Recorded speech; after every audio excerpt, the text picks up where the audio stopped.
Hello students, welcome to a new chapter of your geography, that is physical features of India.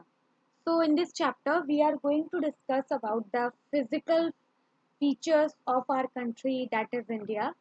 So India के context में कौन कौन से important physical features हैं, locations हैं, mountains हैं, वो सारी चीज़ें हम लोग यहाँ पर आज डिटेल में अपने इस चैप्टर की सीरीज में डिस्कस करने वाले हैं.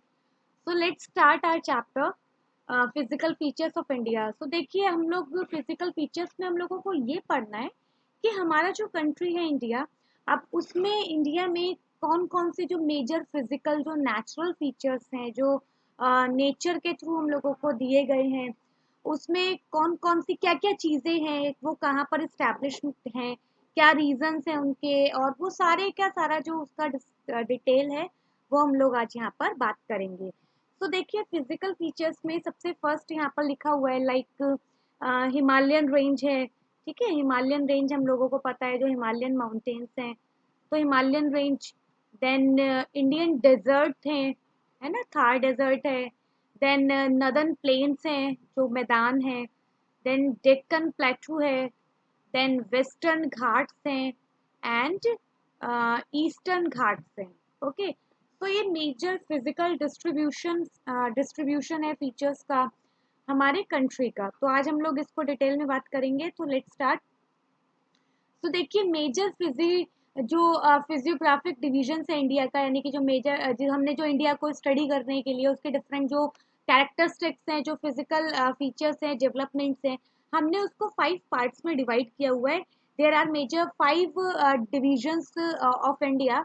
So let's start with the first one, that is the peninsular plateau. ठीक है, पेनिनसुलर प्लेटू है जो ये वाला पार्ट है, इसको ये पेनिनसुलर प्लेटू में आता है.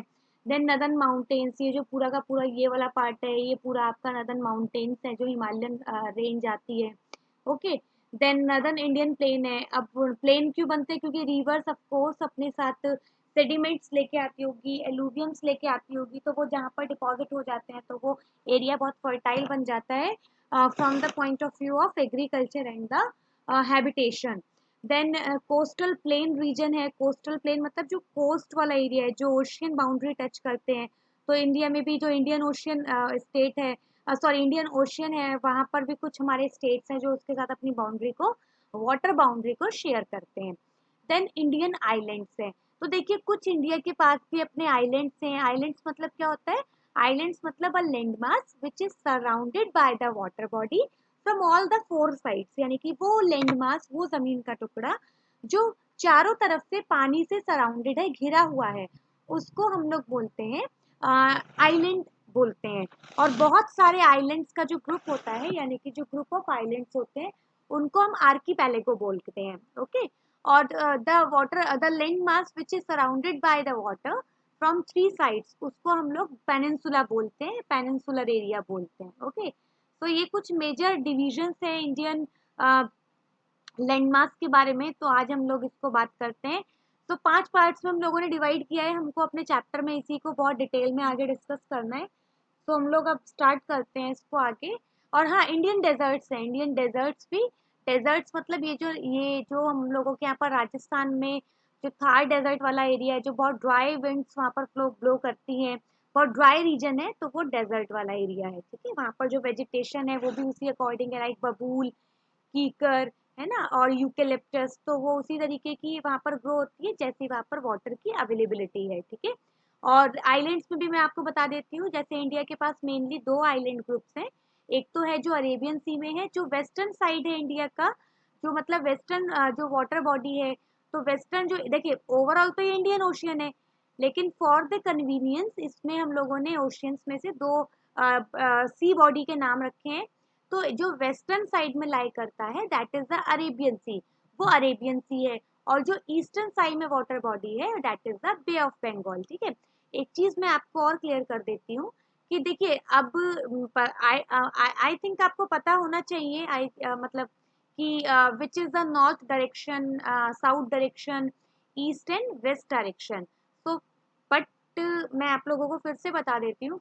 देखिए, जो इंडिया, जो कोई भी मतलब जो अपर एरिया होता है, जैसे हम लोग अभी इंडिया की बात कर रहे हैं, तो इंडिया का जो सबसे टॉप है, जो हेड है, वो उसको बोलते हैं, उस डायरेक्शन को बोलते हैं नॉर्थ। और जो सबसे साउथ में, यानी जो एकदम टॉप पे जो होता है एरिया, उस डायरेक्शन को बोलते हैं साउथ। ओके। फिर जो ईस्ट, मतलब जो इधर की साइड, जो राइट हैंड साइड पे होता है, उसको बोलते हैं ईस्ट। ओके, ईस्ट बोलते हैं। और जो इधर लेफ्ट हैंड साइड पे होता है, उसको बोलते हैं वेस्ट। ओके, तो ये डायरेक्शन आप याद रखिएगा। नॉर्थ टॉप में, बॉटम में साउथ, राइट में ईस्ट, और वेस्ट जो होता है आपका लेफ्ट में होता है। ठीक है। तो अब हमने बोला कि वेस्ट में अरेबियन ओशियन, अरेबियन सी है, यस, अरब सागर है। और ईस्ट में बे ऑफ बंगाल है, बंगाल की खाड़ी है। ठीक है। तो ये ओवरऑल इंडिया का एक फिजिकल फीचर है। अब हम लोग आगे बात करते हैं। देखिए, इंडिया एक वास्ट कंट्री है। इंडिया एक बहुत बड़ा देश है। बहुत सारे डिफरेंट तरीके के लैंड फॉर्म्स यहाँ पर मिलते हैं। लैंड फॉर्म्स मतलब ऐसा नहीं है कि सब कुछ प्लेन है, सब में पूरा रिवर्स मिलती है या सब पे माउंटेन है, ऐसा नहीं है। अलग अलग तरीके के लैंड फॉर्म्स हैं, जैसे कहीं पर डेजर्ट है, कहीं पर फॉरेस्ट है, कहीं पर क्या बोलते हैं, कहीं पर माउंटेन्स हैं, कहीं पर रिवर्स है, कहीं पर प्लेटूज है। तो डिफरेंट लैंड फॉर्म्स इंडिया में मिलते हैं। हमारा जो कंट्री है वो प्रैक्टिकली वहाँ पर सारे जो फिजिकल फीचर्स होते हैं अर्थ के, मोस्टली वो मिल जाते हैं। लाइक माउंटेन्स भी हमारे यहाँ पर हैं, प्लेन्स भी हैं, deserts, plateaus and islands, all India has. ठीक है, India has all these features. Then India is a large land mass formed during different geological periods. अब देखिए, जियोलॉजी के रेफरेंस में जो डिफरेंट टाइम पीरियड्स थे, तो इंडिया जो है एक बहुत बड़ा लैंड मास बना था इन डिफरेंट टाइम पीरियड्स में। ठीक है। और इन्हीं टाइम पीरियड्स की जो एक्टिविटीज थी, उन्होंने इसके रिलीफ मतलब इसका जो फिजिकल फीचर्स थे, इसकी जो बनावट थी, स्ट्रक्चर था, उसको काफी हद तक इन्फ्लुएंस्ड किया। Then besides geological formation, a number of processes. देखिए, अब जो बनावट थी, जो स्ट्रक्चर था, ठीक है, वो तो टाइम पीरियड की वजह से मतलब चेंज हुआ। लेकिन उसके अलावा और भी काफी सारे प्रोसेस हैं, एक्टिविटीज हैं, इवेंट्स हैं, जिन जैसे वेदरिंग हो गया। वेदरिंग मतलब जो टूट फूट वगैरह होती रहती है, जो मतलब इरोजन होता रहता है। ठीक है, फिर इरोजन हो गया। देन डिपोजिशन हो गया। इरोजन मतलब किसी चीज के हटने की वजह से, इरोड होने की वजह से जो लैंडफॉर्म बनता है। डिपोजिशन मतलब जो किसी चीज के डिपॉजिट होने की वजह से कुछ लैंडमास बनता है। तो इन्होंने भी बहुत सारी चीजों को क्रिएट किया और मॉडिफाई किया। The relief it's present form, यानी जो आज हमें दिखता है वो सब ऐसा नहीं है कि just because of different geological time periods की वजह से है। उसमें काफी हद तक जो रोल है, it is played by the withering, erosion and deposition activities. Okay. फिर नेक्स्ट आता है कॉजेज ऑफ प्लेट मूवमेंट। अब देखिए, जो हम लोगों की अर्थ है, जो ये धरती है, ये डिफरेंट प्लेट्स से बनी हुई है। ठीक है, प्लेट्स के मतलब प्लेट्स से ही बनी हुई है। तो अब ये जो प्लेट्स हैं, डिफरेंट डिफरेंट जो बहुत सारी, देखिए टोटल जो है वो मतलब 7 मेजर प्लेट्स हैं। जैसे ना 7 मेजर प्लेट्स हैं, जैसे कि पैसिफिक ओशन प्लेट है, यूरेशियन प्लेट है ना, इंडो ऑस्ट्रेलियन प्लेट है, अफ्रीकन प्लेट है, नॉर्थ अमेरिकन प्लेट है, साउथ अमेरिकन प्लेट है। तो 7 मेजर ओशन वो प्लेट्स हैं। ठीक है, उसके अलावा बहुत सारी माइनर प्लेट्स भी है, जैसे नास्का है, और ये कोकोस प्लेट है। इस तरीके से बहुत सारी माइनर प्लेट्स भी है। तो प्लेट्स क्या होता है, जो अर्थ की बनावट है, जो मतलब जिन्होंने जो सॉलिड स्ट्रक्चर है, रॉक स्ट्रक्चर है, जिन्होंने अर्थ को बनाया है, वो प्लेट्स कहलाती हैं। अब ये प्लेट्स जो है ये स्टेबल नहीं है। ये प्लेट्स जो है वो मूवमेंट करती रहती है अर्थ में। ठीक है। अब मूवमेंट करने का क्या रीजन होता है, देखिए अर्थ में जो है, अर्थ के जो कोर है, तो देखिए अर्थ की मेनली 3 लेयर्स होती हैं। सबसे टॉपेस्ट लेयर जो होती है उसको क्रस्ट बोलते हैं। ठीक है, करीब 3500 किलोमीटर के आसपास, सॉरी करीब 35 किलोमीटर के आसपास जो है वो लेयर रहती है। फिर सेकेंड लेयर जो होती है उसको मेंटल बोलते हैं, और थर्ड लेयर जो होती है उसको क्रस्ट बोलते हैं। ठीक है, तो सॉरी कोर बोलते हैं। तो क्रस्ट, मेंटल एंड कोर। अब जो कोर वाली जो मतलब प्लेट, जो कोर वाला एरिया है अर्थ का, वहां पर एक्सट्रीम हीट है, बहुत ज्यादा वहां पर गर्मी है। इनफैक्ट इतनी गर्मी है कि जो हमारे जियोलॉजिस्ट हैं, जो इसको जियोलॉजी को स्टडी करते हैं, वो लोग भी वहां पर नहीं जा पाते हैं, क्योंकि इतनी ज्यादा हीटिंग है वहां पे, वार्म टेम्परेचर है। ठीक है। फिर अब मैं आपको एक थोड़ा सा एक्स्ट्रा बता देती हूँ। इंडिया में पर्टिकुलर इसकी रिसर्च के लिए एक मिनिस्ट्री है, जो है मिनिस्ट्री ऑफ अर्थ साइंस। ठीक है, तो मिनिस्ट्री ऑफ अर्थ साइंस में ही जो माइनिंग एक्टिविटीज होती है वो इसके अंडर में ही फॉल करती हैं। तो जो प्लेट्स होती है, अब देखिए हमारे जो अर्थ के सरफेस पे प्लेट्स हैं मूव करती हैं, क्यों मूव करती हैं?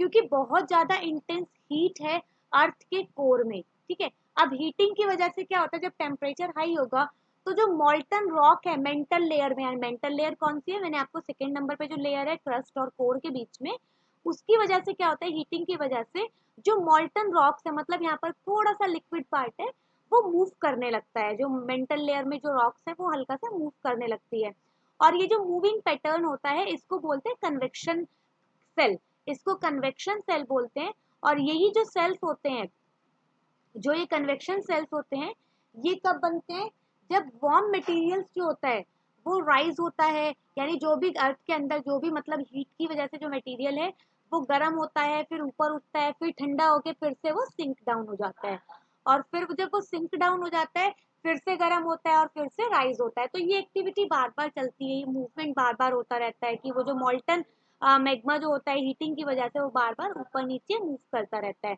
अब ये जो प्लेट्स की मूवमेंट होती है, इसी की वजह से, प्लेट्स की मूवमेंट की वजह से, क्योंकि देखिए प्लेट की मूवमेंट भी डिफरेंट तरीके की होती है, कई प्लेट्स टकरा जाती हैं जिसे बोलते हैं कन्वर्जेंट प्लेट बाउंड्री, कई प्लेट्स एक दूसरे से दूर भागते हैं जिसे डाइवर्जेंट कहते हैं, और कई प्लेट्स ऐसी होती है जो एक दूसरे के पास से क्रॉस हो जाती है, मतलब आसपास से निकल जाती है, उसको ट्रांसफॉर्म प्लेट बाउंड्री बोलते हैं।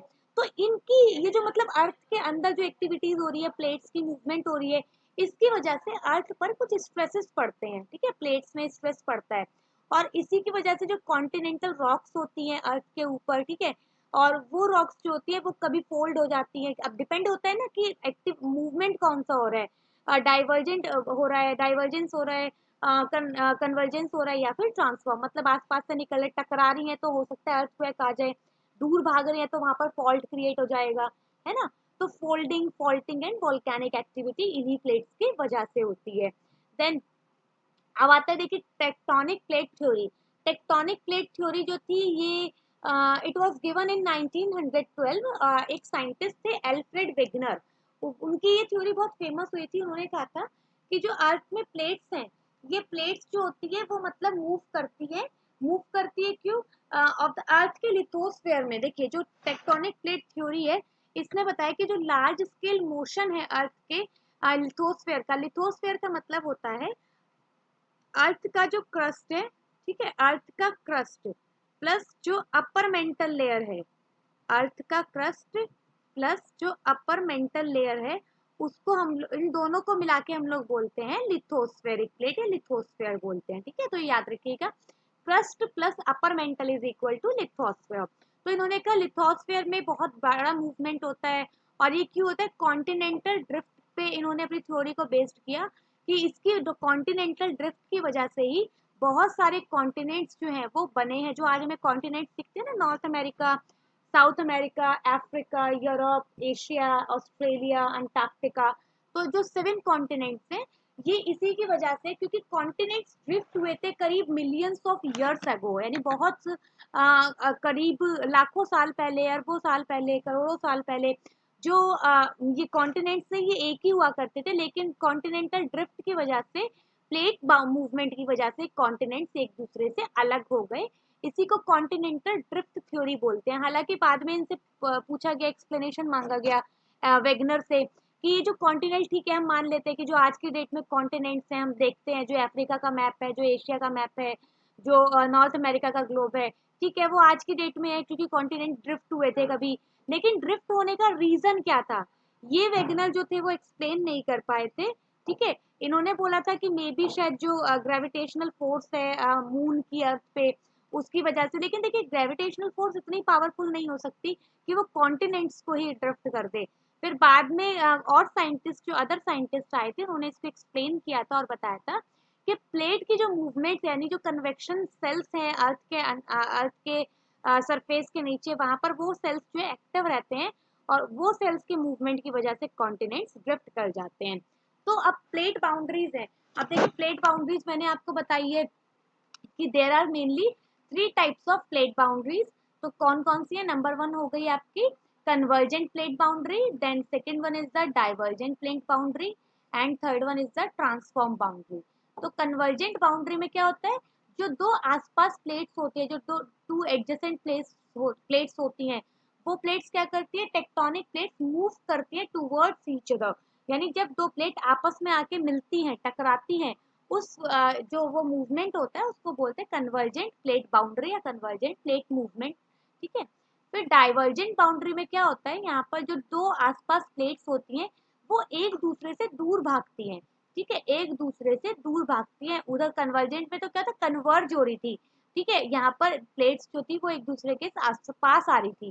ठीक है, तो कन्वर्जेंट प्लेट बाउंड्री। और यहाँ पर क्या हो रहा है, दूर भाग रही है, एक इधर एक उधर भाग रही है। ट्रांसफॉर्म बाउंड्री में क्या होता है, प्लेट्स जो होती है वो एक दूसरे के स्लाइड पास्ट होती है, मतलब एक दूसरे के पास से निकल जाती है। तो उसको, इस मूवमेंट को हम बोलते हैं ट्रांसफॉर्म प्लेट बाउंड्री की। यहाँ देखिए एक दूसरे के पास से क्रॉस हो रही है, तो उसको बोलते हैं ट्रांसफॉर्म प्लेट बाउंड्री। ओके, फिर अब नेक्स्ट इसमें आता है, देखिए यहाँ पर एक डायग्राम है डाइवर्जेंट प्लेट बाउंड्री का, ट्रांसफॉर्म प्लेट बाउंड्री का एंड कन्वर्जेंट प्लेट बाउंड्री का। तो डाइवर्जेंट प्लेट बाउंड्री में देखिए दोनों प्लेट्स एक दूसरे से दूर जा रही है ना, एक इस डायरेक्शन में एक उस डायरेक्शन में। और जब प्लेट्स एक दूसरे से दूर जाएंगे तो ऑब्वियसली वहां पर कुछ फॉल्ट क्रिएट होगा, कुछ रिज क्रिएट होगा। तो वो रिज ही जो होता है वहां पर मे बी कभी फ्यूचर में वॉल्केनिक एक्टिविटीज का स्टार्टिंग हो जाए, एक रिज क्रिएट हो जाता है, एक फॉल्ट क्रिएट हो जाता है। ट्रांसफॉर्म प्लेट बाउंड्री में क्या होता है, जब प्लेट एक दूसरे के पास से क्रॉस होती है तो उनके बीच में जो एक मतलब एक जो मतलब एक हल्का सा भी मतलब कुछ मूवमेंट होता है, तो उसकी वजह से अर्थ को एक आ सकता है और आता ही है। ठीक है, then convergent plate boundary, convergent plate boundary में प्लेट्स टकराती हैं एक दूसरे से, और अगर ओशियनिक प्लेट है तो वो सबमर्ज हो जाएगी, कॉन्टिनेंटल प्लेट है तो वो ऊपर, उसके ऊपर लाई कर जाती है। ठीक है, तो कन्वर्जेंट प्लेट बाउंड्री में जनरली माउंटेन्स जो होते हैं वो फॉर्म किए होते हैं। ठीक है, अब हम लोग आगे बढ़ते हैं। तो देखिए अब हम थोड़ा सा हिमालय की फॉर्मेशन पे बात करते हैं। There are many hypothesis. देखिए हाइपोथेसिस वर्ड का मतलब होता है अजम्पशंस, यानी कि कंफर्म नहीं है लेकिन based on the some empirical research, some evidences, हम कुछ चीजों को एज्यूम कर लेते हैं कि अच्छा ऐसा हुआ था तो इसलिए ऐसा है ना। तो हम हाइपोथेसिस बना लेते हैं कि शायद ये रीजन हो, शायद वो रीजन हो, कंफर्म नहीं है हम लोग।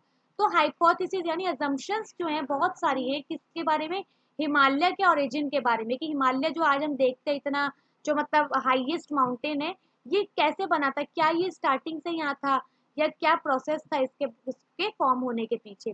तो देखिए एक कंप्लीट अनोनिमिटी है हिमालय के, जो मतलब इसका स्ट्रक्चर है। अनोनिमिटी मतलब सब लोगों का मतलब जो है वो सॉरी, एक ही बात पर एग्री हो जाते हैं। ठीक है, कि ये मतलब एक बहुत बड़ा एक ग्रेट जियो सिंक्लाइन था, यहाँ पर एक ओशियन था, एक सी था यहाँ पर, जिसका नाम है टेथिस सी। एक टेथिस सी हुआ करता था जब हिमालय नहीं था, हिमालय से पहले उस जगह पर टेथिस सी हुआ करता था। ठीक है, करीब 120 मिलियन ईयर्स अगो यहाँ पर दो बड़े बड़े कॉन्टिनेंट्स हुआ करते थे, यानी कि अर्थ में दो, सिर्फ दो ही कॉन्टिनेंट्स हुआ करते थे करीब 120 मिलियन ईयर्स अगो पहले। तो जो नॉर्थ में जो कॉन्टिनेंट था उसका नाम था लॉरेशिया। ओके, लॉरेशिया या फिर अंगारा लैंड, इसको मार्क कर लीजिएगा, यहाँ पर फोकस कर लीजिएगा कि जो नॉर्दर्न जो आइलैंड था, जो कॉन्टिनेंट था, उसको बोला जाता है लॉरेशिया या अंगारा लैंड। और जो सदर्न हेमिस्फेयर में जो लैंड मास था उसको बोलते थे गोंडवाना लैंड। तो यानी अर्थ पर पहले दो ही कॉन्टिनेंट्स थे, एक था लॉरेशिया और एक था गोंडवाना लैंड। ठीक है, लॉरेशिया का दूसरा नाम है अंगारा लैंड। अब लॉरेशिया और गोंडवाना लैंड के बीच में एक बहुत लंबा सा और बहुत नैरो और शेलो सी था जिसका नाम था टेथिस सी। ठीक है, टेथिस सी में क्या होता था, जो नदियां थी वो सेडिमेंट्स लाती थी अपने साथ, ठीक है, इन लैंड मास से, और वो समुद्र में जमा यानी सी में, टेथिस सी में डिपॉजिट कर देती थी। अब ये जो टेथिस सी में जितना भी डिपॉजिशन हुआ था, कंप्रेशन फोर्स की वजह से, एक तो कॉन्टिनेंट्स का कंप्रेशन पड़ रहा था, ठीक है, ये जो कंप्रेशन की वजह से ये जो डिपॉजिशन था ये स्क्वीज हो गया, मतलब ये एकदम मतलब स्क्वीज हो जाता है और क्रश्ड हो जाता है। सेडिमेंट्स जितने भी थे उसको, टेथिस सी में जितने भी सेडिमेंट्स थे उनको क्रश कर देता है जो कंप्रेशन फोर्स थी, और बहुत सारे फोल्ड्स बन जाते हैं। फोल्ड्स मतलब ये जितना भी मटेरियल था पानी के अंदर वो सारा क्या होता है, मतलब एक तह बनाना शुरू कर देता है, फोल्ड्स बनाना शुरू कर देता है। ठीक है, और एक के ऊपर एक फोल्ड्स बनते चले जाते हैं, और वही फोल्ड जो है आज की डेट में हमको क्या दिखाई देता है, हिमालय की फॉर्म में दिखाई देता है। ठीक है, अब ये जो कर्व है, देखिए हिमालय ऐसा नहीं है कि मतलब एकदम से पहाड़ बन गया, बहुत लंबा प्रोसेस था, बहुत ही ज्यादा मतलब करीब मिलियन ईयर्स लगे इसको हिमालय को बनने में। और अभी भी हिमालय की जो हाइट है वो इंक्रीज होती चली जा रही है, कुछ सेंटीमीटर है जिससे हिमालय की हाइट इंक्रीज होती जा रही है, ठीक है। The curved shape of the Himalaya, अब देखिए जो हिमालय की कर्व्ड शेप है वो कन्वेक्स है साउथ में, और ऐसा क्यों है, क्योंकि जो ज्यादातर जो पुश है वो जो इंडियन पेनिनसुला है वहां से इसको पुश मिलता है, ठीक है, ड्यूरिंग इट्स नॉर्थवर्ड ड्रिफ्ट, जब ये नॉर्थ की तरफ ड्रिफ्ट हुआ था, मूव कर रहा था, तब इसको पुश मिला था। और नॉर्थ वेस्ट में it was done by the Aravalli, अब देखिए पुश इसको कहाँ से मिला कि नॉर्थ वेस्ट में तो अरावली माउंटेन है, इंडिया के नॉर्थ वेस्ट में अरावली माउंटेन रेंज है ना, कुछ वहां से, और नॉर्थ ईस्ट में जो असम रेंजेस है, यानी कि जो यहाँ पर पूर्वांचल की पहाड़ियां हैं, जो हिमालयन ईस्टर्न हिमालय है वहां से। फिर अब रिसेंट कुछ स्टडीज बताती है कि इंडिया अभी भी, यस इंडिया अभी भी यानी एट प्रेजेंट भी नॉर्थ की तरफ मूव कर रहा है, और किस स्पीड से मूव कर रहा है, करीब 5 सेंटीमीटर पर ईयर, यानी कि इंडिया एक साल में 5 सेंटीमीटर नॉर्थ की तरफ मूव कर रहा है। किसकी तरफ, नॉर्थ में क्या है हमारे, चाइना ऑस्ट्रेलिया है ना, यहाँ के इधर की तरफ मूव कर रहा है, ठीक है। And crashing into rest of the Asia, और जो बाकी का जो एशिया वाला पार्ट है, चाइना, मंगोलिया, सेंट्रल एशिया, यहाँ वाला पार्ट है, इसके साथ क्रैश कर रहा है, बकलिंग द हिमालयाज बिटवीन अंगारा लैंड एंड गोंडवाना लैंड, और इसने कस के पकड़ा हुआ है जो हिमालय है, अंगारा लैंड जो आपका लॉरेशियन वाला एरिया था, और जो गोंडवाना लैंड जो सदर्न हेमिस्फीयर में था। ये जो ड्रिफ्ट हो रहा है, इससे क्या होता है, ये जो ड्रिफ्ट यानी जो मूवमेंट हो रहा है प्लेट्स में, इसी की वजह से हिमालय वाला जो रीजन है वो अनस्टेबल है। अनस्टेबल मतलब यहाँ पर बहुत ज्यादा सीज्मिक एक्टिविटी होती रहती है, क्योंकि प्लेट्स जो है वो बहुत जबरदस्त तरीके से एक्टिव है हिमालय के नीचे, ठीक है। तो आई होप आपको यहाँ तक समझ में आया होगा, जो भी मैंने आप लोगों के साथ अभी फिजिकल फीचर, अभी स्टार्ट ही हुआ है डिस्कशन, तो जो भी आप लोगों के डाउट्स रहते हैं, you can ask me in the comment section. So see you in the second part of this video. Till then,